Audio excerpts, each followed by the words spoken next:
Silks శ్రీరస్తు శుభమస్తు sale ప్రతి 25,000 రూపాయల కొనుగోలుపై ఒక గోల్డ్ కాయిన్ ఉచితం.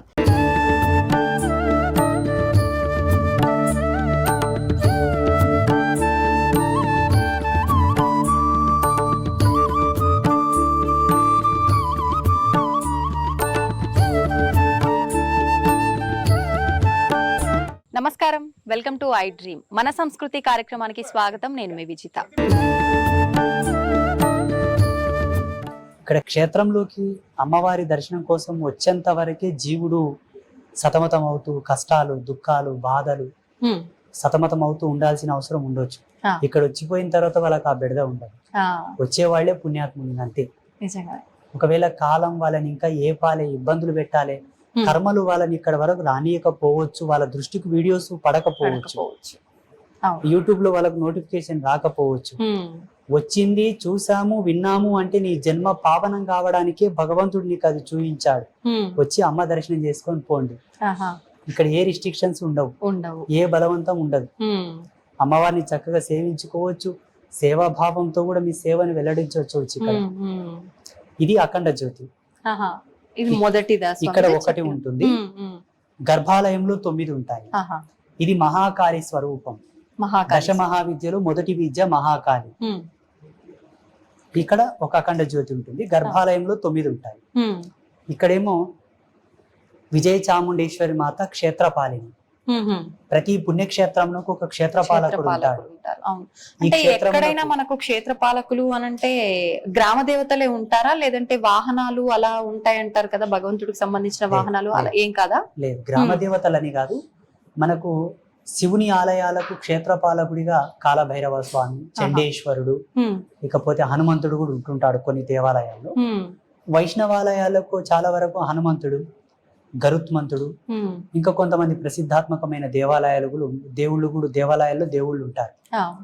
ఇక్కడ జగదంబకు క్షేత్రపాలనిగా విజయ చాముండేశ్వరి మాత ఇలాగే ఉండాలని అమ్మ చెప్పిన పద్ధతితోనే ఆమెను స్థాపన చేసి అలా పెట్టడం జరిగింది. అమ్మవారి ఆజ్ఞ ప్రకారమే విజయ చాముండేశ్వరి అమ్మవారి. ఇక్కడ మహారుద్రశూలం. ఇది అన్నిటికన్నా అద్భుతం అమ్మ. అసలు జన్మ పరిపూర్ణమై పావనం అవుటకు ఇది ఒక ముక్తి, ఒక ధర్మం. ఇది కూడా చాలా వైజ్ఞానికమైన మూలకాలతో నిర్మాణమైనది. సైంటిఫికల్ ఇన్స్ట్రుమెంట్స్ చాలా ఉన్నాయి. సప్తధాతువులతో 7 రకముల లోహములను కరగబోసి ఒక పుణ్య గడియల యందు వీటిని నిర్మాణం చేయించి మంచి సలగ్నం నందే వీటిని ప్రతిష్ఠ చేసి, అది కూడా శ్రీకూర్మం పైన, అంటే తాబేలు పైన, శ్రీకూర్మం పైన మధ్యలోనే దీని ఒక నిర్దిష్టమైన ప్రామాణిక సూత్రాన్ని అనుసరించి స్థాపన చేయడం. అమ్మవారి యొక్క వీపున ఉంటుంది, ముగ్గురమ్మల యొక్క ముందల ఉంటుంది. ముగ్గురమ్మలకు సమ్ముఖంగా ఇక్కడ ఫోటోలు ఇవన్నీ ఏంటి? ఎవరికి ఏ సమస్య వచ్చినా, ఏ కష్టం వచ్చినా వాళ్ళ ఫోటో ఇక్కడ పెట్టి అమ్మవారికి నమస్కారం చేసుకొని గోపేడతో చేసిన దీపాలు వెలిగించి పసుపు బండారు చల్లుతూ ప్రదక్షిణ చేసి సాష్టాంగ నమస్కారం చెప్పి వెళ్తే ఒక మాసకాలం అమ్మ పాదాల దగ్గర ఈ ఫోటోలు ఉంటాయి. ప్రతిరోజు అర్ధరాత్రి 12 గంటలకు జగదంబలు వచ్చి వారిని చూసి వెళ్తారు. వాళ్ళ కష్టాలు తీరుతాయి. అమ్మవారి సాక్షాత్తు వచ్చి చూసి వెళ్తారు. అమ్మవారి గాలి తగిలిన వాళ్ళు పావనం అవుతారు కదమ్మా. ఇక్కడ రోజు పవిత్రమైన అర్చనలు, హోమాలు జరుగుతూ ఉంటాయి. మాలాంటి యతులు, సాధువులు తిరిగే ప్రదేశం. ఇక్కడ గోసేవ చాలా విశేషంగా జరుగుతూ ఉంటుంది. వాళ్ళు ఎట్లా బాగారు చెప్పండి. ఒకవేళ వాళ్ళ జన్మలో పెద్ద పాపాలు, పెద్ద కర్మలు ఉంటే ఒక దినం లేట్ అవ్వచ్చేమో, కానీ ముక్తిని పొందడం తథ్యం. అంటే వ్యక్తిగతంగా ఎవరికి వారికి ఇబ్బంది ఉన్న వాళ్ళ ఫోటోలైనా, బిజినెస్ పరంగా అలాంటివి ఏమన్నా ఉన్నా కూడా, ఆరోగ్య సమస్యలు, ఆర్థిక సమస్యలు, వీసా ప్రాసెసింగ్ లో ఏమైనా ఇబ్బంది ఉన్నా, కళ్యాణ సమస్యలు ఉన్నా, సంతాన సాఫల్యతకు సంబంధించింది ఉన్నా, కోర్టు కేసులున్నా, ఆస్తి తగాదాలున్నా, అన్ని మానవాళికి సంబంధించిన అన్ని సమస్యలకు పరిష్కారం.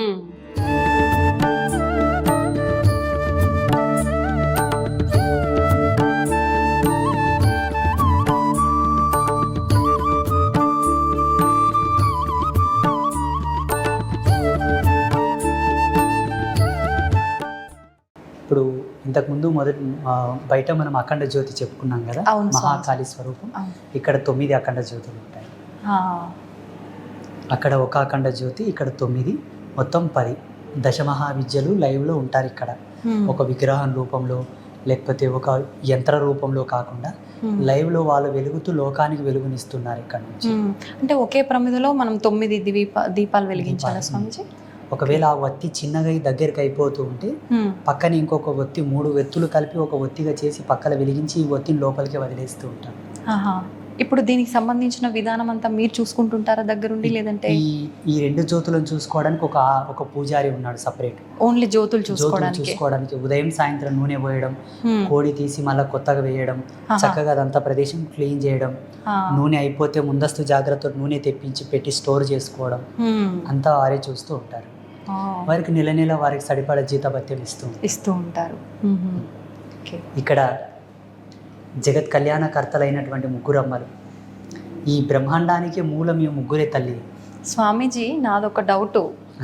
ఇప్పుడు అమ్మవారి శరీర భాగం అంతా ఒకలాగా, తలలు మాత్రం ముఖాలు 3 ఉన్నాయి. నేను ఎప్పుడు చూడలేదు ఇలా, ఎందుకని ఇలా? మధ్యలో ఉన్నమ్మ మహాకాళి, నల్ల ముఖంతో. అవునండి. ఇక్కడ పసుపు వర్ణంతో ఉన్నమ్మ వారు లక్ష్మి, ఎరుపు వర్ణంతో ఉన్నమ్మ వారు సరస్వతి. ఆ జగదంబలు 3గా ఉండి ఒకే బాడీతో ఉంటారు. వాళ్ళకు స్తనములు కూడా 2 ఉంటాయి. ఒక స్త్రీమూర్తికి 2 స్తనములు ఎలాగో వాళ్ళకి 2 స్తనములు ఉంటాయి. 2 స్తనములు ఏకనాభితో, అంటే ఒకే బొడ్డు 2 స్తనములతో ఉన్న తల్లులు ఈ 3 ఒకే శరీరంలో ఉండుంటాయి. ఇది ఫస్ట్ పుణ్యక్షేత్రం. అవును, ప్రపంచవ్యాప్తంగా ఇదే మొదటి పుణ్యక్షేత్రం. ఇది ఇప్పుడు మీకు ఇది కూడా అమ్మవారి ఆజ్ఞ ప్రకారమేనా? ఇలా నేను సంవత్సరం పాటు తపస్సులో కూర్చున్నాను ధ్యానంలో. అసలు ఋషి పరంపర ఎలా ఉంటుందమ్మా? ఋషి ఒక వ్యక్తి చెక్కిన శిలలకు పూజలు చేయడు. ఋషి జటాజూటముతో ఉండే ఋషి. ఆయన స్వయంగా తపస్సుతో దర్శించి తాను నిర్మాణ శైలితో పూజలు చేస్తాడు, తపస్సు చేస్తాడు. అట్లా పరశురాముడు, జమదగ్ని, వశిష్ఠుడు స్థాపించిన లింగాలు చాలా ఉన్నాయి ప్రపంచంలో. అలా జగదంబను నా జ్ఞానాత్మకంగా, భావాత్మకంగా నేను ధ్యానంలో దర్శించాను. ఇలా 52 రకాల మన్నులు 52 రకాల మన్నులు 52 రకాల ప్లేసెస్ నుంచి తీసుకురావాలి. ఎక్కడెక్కడి నుంచి స్వామిజీ? మనకు 12 జ్యోతిర్లింగాల నుంచి తెచ్చాము, 18 శక్తిపీఠాల నుంచి తెచ్చాము, 7 జీవనదుల నుంచి తెచ్చాము, 3 రకాల పుట్టమన్నులు, 3 రకాల వర్ణములలో ఉండే నేలలలోని పుట్టమన్ను, గోవు ప్రసవించిన స్థలము మన్ను. అక్కడ విజయ చాముండేశ్వరి మాతకు ఏమో దక్షిణాభిముఖంగా ప్రయాణిస్తున్న నాగుపాము జాడల మన్ను, ఈ 3 అమ్మలకేమో ఉత్తరాభిముఖంగా ప్రయాణిస్తున్న నాగుపాము జాడల మన్ను. అలాగే తులసి కోట దగ్గర మన్ను, కొన్ని సంవత్సరాల ఆయుష్తో ఉన్న మర్రి చెట్టు దగ్గర మన్ను, రావి చెట్టు దగ్గర మన్ను, ఆగమశాస్త్ర పండితుల వాకిలి మన్ను, నెమలి గుడ్లు పెట్టిన స్థలము మన్ను. రకరకాలుగా 52 రకాల మన్నులను ఒకే ముహూర్తంలో తీసుకురావాలి. వామ్మో, ఎలా సాధ్యపడుతుంది ఇదంతా? జగదంబ తన దూతలను పంపించి తెప్పించింది. నేనైతే చేయలేదు. నేను నిమిత్త మాత్రుని, మానవుని. మీలో సామాజిక జ్ఞానం ఉంది, నాలో ఆధ్యాత్మిక జ్ఞానం ఉంది. అది నేను తపస్సు చేశాను కాబట్టి. The concept is very powerful and very different in the world. అవును అవును. ఆధ్యాత్మిక వారసత్వ సంపదలోనే ఇది ఒక విచిత్రం. నిజంగానే విచిత్రం. నేను అంటే ఇలా ఈ 52 రకాల మన్నులను ఒక చేత పోగు చేసి వాటన్నిటిని సప్తజీవ నది జలాలతో కలిపి అందులో గోపేడ పంచగవ్యములు వేసి వాటన్నిటిని మంచిగా లేపనం చేసి క్రమబద్ధీకరించి అమ్మవారిని స్థాపిస్తూ ఉంటే పీఠం కింద షడాధార ప్రతిష్ఠ ఉంటుంది. షడాధార ప్రతిష్ఠ అంటే అది ఒక ఆగమ శాస్త్ర పద్ధతిలో మనలో 6 చక్రాలు ఉంటాయి కదమ్మా. మన దేహం యొక్క నిర్మాణ శైలిని అనుసరించి షడాధార ప్రతిష్ఠ అంటే ఒక్కొక్క కుంభం, నపుంసక శిల మీద ఒక పద్మం మీద ఒక కుంభం, ఆ కుంభంలో కొన్ని యంత్రాలు, కొన్ని మణులు, మాణిక్యాలు, కొన్ని యంత్రాలు, అట్లా 7 కుంభముల మీద యోగనాళి మీద అమ్మవారు కూర్చొని ఉన్నది. ఇప్పుడు అట్లా అమ్మవారిని ఆ మట్టి చేత నిర్మాణం చేస్తూ ఉంటే 1 గంట 45 నిమిషాలు కనురెప్ప కొట్టకుండా అట్లా నిర్మాణం చేయాలి. కనురెప్ప కొట్టావా దైవత్వం వెళ్ళిపోతుంది. It's very depth signalisation system ఇది. ఇది ఒక విద్వత్తుతో కూడుకున్నటువంటి సిగ్నలైజేషన్ సిస్టమ్ ఇది. ఆ కనెక్షన్స్ ఉండాలని, ఇక్కడ దైవత్వం ఉండాలని. 1 గంట 45 నిమిషాలు అంటే ఒక ప్రామాణికమైన ముహూర్త సమయం, అది దైవ ముహూర్త సమయం. అది ఆ సమయం నందు 3 అమ్మలు రెడీ చేశారు. మొత్తం పుట్టమన్ని అంత మన్నుతోటే టోటల్.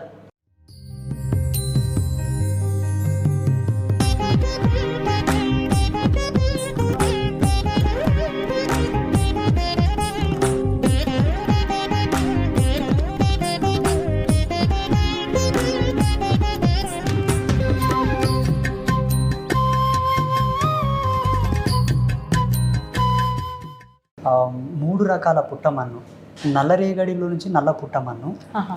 తెల్ల నేలల నుంచి తెల్ల పుట్టమన్ను, ఎర్రటి నేలల నుంచి ఎర్ర పుట్టమన్ను అన్ని తెచ్చి ఇక్కడ అమ్మవార్లను స్థాపన చేసిన తర్వాత అమ్మవారు ఒక దివ్యమైన వాణి వినిపించింది. ఏంటి? శుద్ధ స్ఫటిక శ్రీచక్రము 5 కిలోల శ్రీచక్రము కాశీ మహానగరం నుంచి తీసుకురండి అని చెప్పింది. ఈ శ్రీచక్రం అదే. ఈ శ్రీచక్రం, ఈ శివలింగం కూడా అక్కడి నుంచే తీసుకొచ్చాము. ఈ సాలగ్రామాలు కూడా అక్కడి నుంచే తీసుకొచ్చాము, కాశీనగరం నుంచి.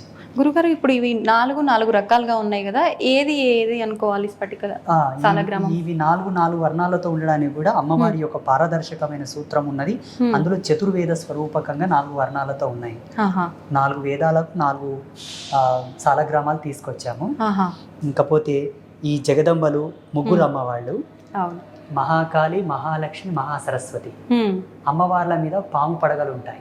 మనకు చూడండి, ఒక దేవత మీద పాము పడగ ఉందంటే అది కుండలిని స్వరూపం. అవ్యాజమైన, అచింత్యమైనటువంటి, సహజ సిద్ధమైన, ప్రాకృతిక కళలతో విరాజిల్లేటటువంటి ధర్మానికి, కుండలినికి ప్రతీక సర్పం అది. కానీ మన సనాతన ధర్మంలో సరస్వతి మాతకు సర్పం ఉన్నట్లు ఎక్కడా లేదు. ఎందుకంటే ఆమెనే ఒక విఘ్న దేవత, ఒక విజ్ఞాన దేవత, ఆమెనే ఒక కుండలిని ప్రమోదం, ఆమెనే ఒక దార్శనికత. కానీ ఇక్కడ జగన్మాత సర్పాన్ని తన పైన ఉంచమని చెప్పింది, మేము ఉంచాము. ఇంకొక మిస్టరీ ఏంటంటే సరస్వతి మాత ఎప్పుడే గాని శుక్లవర్ణంతో ఉంటుంది, తెల్లగా ఉంటుంది. ఇక్కడ ఎర్రగా ఉంది అమ్మవారు. ఎందుకనండి? ఆమె కోరింది. ఆమె కోరడం వల్ల ఆ వర్ణం ఆమెకి ఇచ్చారు, అమ్మవారి కోరిక మేరకే. ఇవి మత్స్య కుండలములు. మత్స్యం అంటే చేప. చేప పరిపూర్ణమైన విద్వత్తుకు, విజ్ఞానానికి, పూర్ణ సంపదకు, ఎదుగుదలకు, ఆ జగదంబ యొక్క అలంకార భూషణములుగా ఉండటయే కాక వచ్చే భక్తులు ఈ మత్స్యముల దర్శనం చేసుకుంటే కూడా వాళ్ళకి ఆ సంపద, జ్ఞానము, ఆ పుణ్యం, పురుషార్థం సిద్ధిస్తాయని ముగ్గురు అమ్మలు కాబట్టి 6 మత్స్య కుండలములు పెట్టారు. మరి ఆ మంగళసూత్రాలు 6? ఈ మంగళసూత్రములు కూడా ఒక్కొక్క తల్లికి 2 చొప్పున 6 మంగళసూత్రములు, ముగ్గురు అమ్మలకు 3 రొంట్ల 6 మంగళసూత్రములు. హైదరాబాద్ మహానగర వాస్తవ్యులైనటువంటి భారతి మేడం గారు ఆ మంగళసూత్రాలు చేయించారు. గురుగారు, ఇవన్నీ బంగారు ఆభరణాలు కదా, అంటే ఎప్పుడు ఇలానే ఉంటుంటాయా ప్రతి నిత్యము? మరి ఇప్పుడు మనకు దారిన నడుచుకుంటూ పోయే వాళ్ళకే భద్రత లేదు, ఇంట్లో లాకర్లలో పెట్టిన భద్రత లేదు, అమ్మవారి ఆలయాల పైన కూడా దోపిడీలు జరిగాయి. మరి అమ్మవారి నగల విషయంలో ఇది ఒక అద్భుతము, మా అదృష్టము. వాస్తవం చెప్పాలంటే 2011వ సంవత్సరం నుంచి ఇప్పటి వరకు గర్భాలయానికి తాళం వేయలేదు. వేయకూడదని చెప్పింది ఆమె. వేయకూడదు అని చెప్పింది, మేమైతే తాళం వేయలేదు. వాస్తవంగా ఈ ఆభూషణములన్నీ కూడా సువర్ణముతో చేయించినవే. మేలిమి జాతి బంగారాన్ని సువర్ణం అంటారు. సువర్ణము అంటే కల్తీ లేకుండా 24 క్యారెట్ గోల్డ్ తో చేయించినవే. ఎవరైనా భక్తులు వచ్చి, గురూజీ మేము ఏమైనా సేవ చేసుకుంటామంటే ఈ పలానా ఆభూషణం తెచ్చి నాన్న అంటే తెచ్చిచ్చారు, మేము అమ్మకు తొడిగాము. అన్ని దాతలు ఇచ్చినవే. ఆభరణం తొడిగేటప్పుడు వాళ్ళ గోత్రనామాలు స్మరిస్తాం. ఓకే గురుగారు, అక్కడ ఉన్నవారెవరు?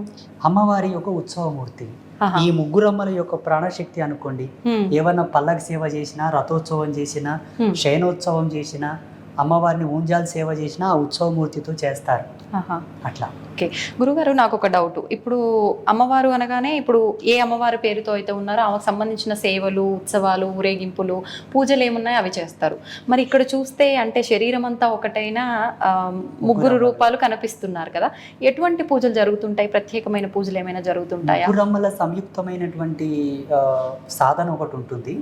ఆ ముగ్గురమ్మలు ఎక్కడ కలుస్తారో ఆ మంత్ర రాజ్యం చేత అమ్మవారికి పూజలు చేస్తూ ఉంటారు. అది చండీ నవారణ మంత్రం అంటారు. ఆ నవారణ మంత్రంలోని ముగ్గురు ఉంటారు. అలాగే జగదంబ యొక్క అనుష్ఠాన విధి ఒకటి ఉంటుంది. అదే అనుష్ఠాన విధితో ఇక్కడ అర్చనలు, హోమాదులు జరుగుతూ ఉంటాయి. ఆలయంలో గర్భగుడిలోకి వచ్చినాక ప్రత్యేకించి ఎటు చూసినా కూడా అద్దాలు, అంటే మొత్తం ఒక 6 అద్దాలు అయితే కనిపిస్తున్నాయి. ఎందుకని ఇలా పెట్టారు? అంటే ఈ అద్దాలంటే కేవలము మన శాస్త్రీయమైనటువంటి ధర్మాన్ని అనుసరించి పెట్టడం జరిగింది. ఇక్కడ అమ్మవారికి అభిషేకం చేస్తారు ఉత్సవమూర్తికి. ఇక్కడ ఇది అభిషేక ప్రదేశము కాన అమ్మవారిని అద్దంలో చూపిస్తూ అభిషేకం చేస్తాము. తన బింబాకృతి తానే చూస్తూ తను స్నానం ఆచరిస్తున్నట్టుగా, తనను తాను చూస్తూ తనకి యొక్క ఉపచారములను, కైంకర్యములను స్వీకరిస్తున్నట్టుగా. ఇప్పుడు చూడండి, మనం ఎన్నో బింబాలుగా కనిపిస్తున్నాం. అవునండి, అలా పోతనే ఉంది మన బింబాకృతి. అట్లా ఉభయ ధర్మాలను ఆమెకు వ్యక్తీకరిస్తూ ఉపచారము చేస్తున్నట్టుగా ఇక్కడ పెట్టి ఇది అభిషేక ప్రదేశము, అక్కడనేమో అమ్మవారికి అలంకార ప్రదేశము, ఆ వెనకాలనేమో అమ్మవారికి కొన్ని మంత్రాంగ తంత్రాంగ విజ్ఞాన స్తోత్రాలు వినిపించే ప్రదేశము, ఇక్కడనేమో అమ్మవారికి శయన ప్రదేశం. ఒక్కొక్క ప్రదేశంలో ఒక్కొక్క ఉత్సవం ఒక్కొక్క తంతు జరుగుతుంటది కాబట్టి అట్లా ఇక్కడ అద్దం అక్కడ అద్దం అక్కడ అద్దం అక్కడ అద్దం ఇక్కడ అద్దం పెట్టడం జరిగింది. అద్భుతం అండి, నిజంగా చాలా చక్కగా ఉంది అమ్మవారు కలగా.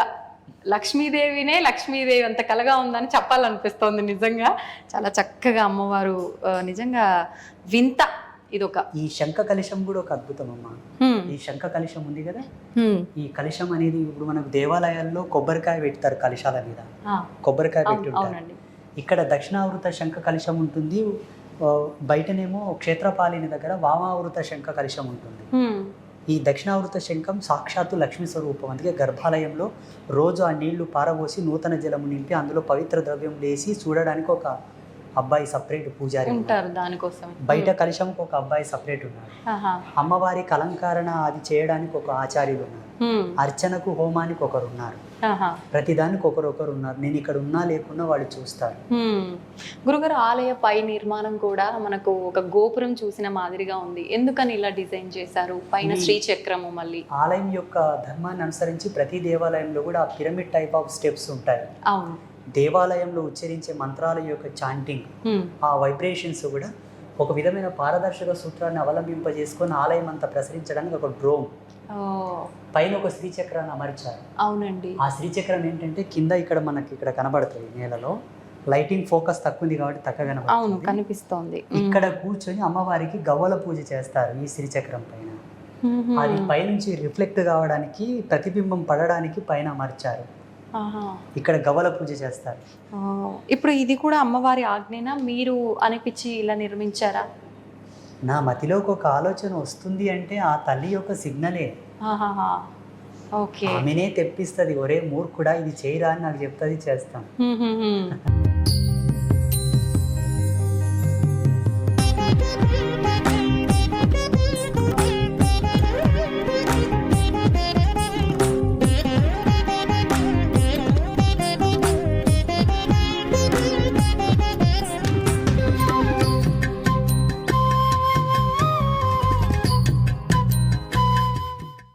స్వామీజీ, శ్రీచక్రం అమ్మవారి ముందు ప్రధానంగా మీరు కాశీ నుంచి తీసుకొచ్చిందని చెప్పారు. చూసిన తర్వాత నాకు ఒకటి అడగాలనిపించింది. ప్రస్తుత రోజుల్లో చాలా మందిలో ఉన్న ఒక సందేహం శ్రీచక్రం గురించి. శ్రీచక్రం ఇంట్లో పెట్టవచ్చా? పెడితే యంత్ర రూపంలో పెట్టాలా, ఇలా పెట్టాలా?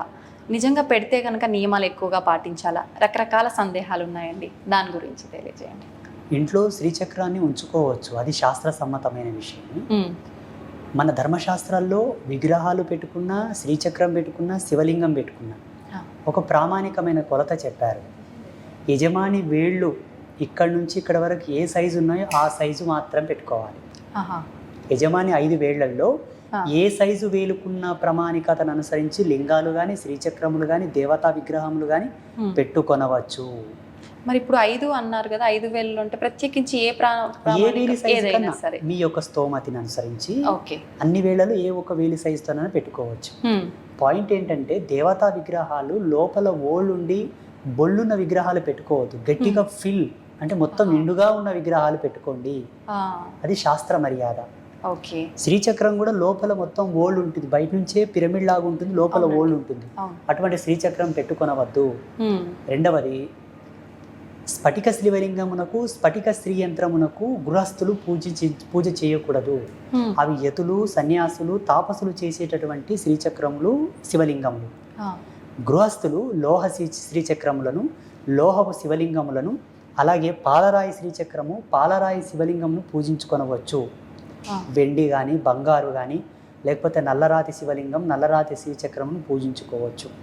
ఇది ఆమోదం, లిస్ట్లో పెట్టుకోండి. ఇంకొక విషయం ఏంటంటే నీళ్లు లేని శివలింగం ఇంట్లో ఉండకూడదు. నీళ్లు లేని శివలింగం ఉండకూడదు, కుంకుమ లేని శ్రీచక్రం ఉండకూడదు. చిన్నపాటి శ్రీచక్రం ఉన్నా కుంకుమతో నిండి ఉండాలి, అది ప్రసన్నత. చిన్నపాటి శివలింగం ఉన్నా పైన నీళ్ళ డ్రాప్ పడుతూ ఉండాలి. ఒకవేళ నీళ్ళ డ్రాప్ పడేటటువంటి యోగ్యత లేకపోయినా బిల్వదళం అన్నా అక్కడ ఉంచాలి.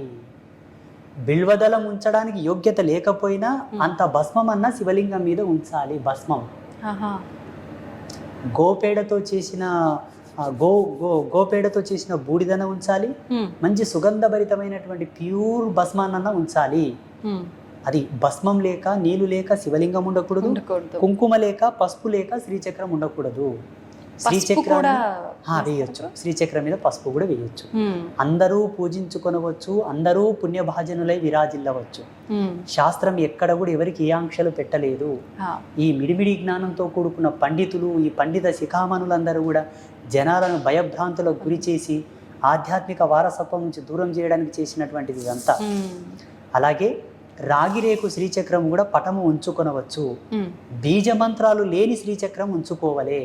బీజ మంత్రాలు, అందులో మంత్రయుక్తమైన శ్రీచక్రములు ఇళ్లలో ఉంచుకోవద్దు. ఎందుకంటే అంతటి శుచిశుభ్రతలతో మడి పద్ధతితో మీరు ఉండరు కాబట్టి. అందుకు సంపుటీకరణతో కూడుకున్న నవావరణ పూజ, సంపుటీకరణతో కూడుకున్నటువంటి పూర్ణ పూజ శ్రీచక్రమునకు మీరు చేయరు కాబట్టి అనుష్ఠాన విధిని అనుసరించి నార్మల్ శ్రీచక్రములు దొరుకుతాయి. అవి తెచ్చి యోగ్యులైన గురువులు అనగా శ్రీ విద్య సాధనలో ఉత్తీర్ణులైనటువంటి గురువుల చేతకు తీసుకెళ్లి వాళ్ళ చేతికిచ్చి వాళ్ళు సంకల్పం చేసి ఇచ్చిన శ్రీచక్రములు తెచ్చి పూజలో ఉంచుకొనవచ్చు. మీరు స్వతంత్రంగా మార్కెట్లో దొరికిన శ్రీచక్రములు తెచ్చి పెట్టుకోకూడదు. ఇప్పుడు శ్రీచక్రం అనగానే ప్రతినిత్యము కుంకుమార్చన చేస్తూ ఉండాలా? ప్రత్యేకించి ఎటువంటి విధానం ఉంటుందంట? ఏం పర్వాలేదు. పౌర్ణానికో అమావాస్యకో నీళ్లతో పాలతో గంధముతో పసుపుతో కడగండి. చక్కగా మీకు వచ్చిన అష్టోత్తరాలతో శ్రీ సూక్తంతో ఖడ్గనామావళితో లలితా సహస్రనామంతో కుంకుమార్చన చేసుకోండి. ఒక కాన్సెప్ట్ పెట్టుకోండి, అమ్మా నాకు ఉద్యోగరీత్యా వీలు పడదు, వ్యాపార రీత్యా వీలు పడదు, నెలలో 2 సార్లు నిన్ను పూజించుకోగలను, అర్చించుకోగలను. అమ్మా నేను గృహస్థురాలను అనగా నేను హౌస్ వైఫ్, నాకు ఏ బాధ్యత లేవు, నా భర్త సంపాదిస్తున్నాను, ఇంటి పాటనే ఉన్నాను కాబట్టి మంగళవారం శుక్రవారం నేను పూజించుకోగలను. లేదు అమ్మా ఇంకా నేను ఫ్రీగా ఉన్నాను, రోజు పూజించుకోగలను. మన యోగ్యత. అమ్మ ఏం చేయదు తే అని అడగదు, మన వీలుని బట్టి. ఒక యోగ్యుడైన గురువు చేత గనక మనం శ్రీచక్రాన్ని పొందితే ఆ యోగ్యుడి చేత మనం అధికారం, ప్రామాణికతను, ప్రమాణాన్ని తీసుకొని ఉంటాము కాబట్టి ఆ యోగ్యుడు ఇక్కడ శ్రీచక్రానికి అర్చన చేస్తూ ఉంటే నీ ఇంట్లో శ్రీచక్రానికి అర్చన జరిగినట్టే లెక్క. నువ్వు చేయకపోయినా ఆ శ్రీచక్రంలో ఎనర్జీ యాక్టివేట్ అవుతూ ఉంటుంది. నీకు ఆ భయం అక్కర్లేదు. ఒకవేళ స్వతంత్రంగా శ్రీచక్రం కొనుక్కొని పెట్టుకుంటేవా కర్త కర్మ క్రియ నువ్వే కావాల్సి ఉంటుంది. ఇంకొకటి, ఆచార్యులు ఎవరైనా సద్బ్రాహ్మణుల చేత పూజలు పునస్కారాలు చేసి ప్రాణ ప్రతిష్ఠ చేసి పెట్టుకోవచ్చా?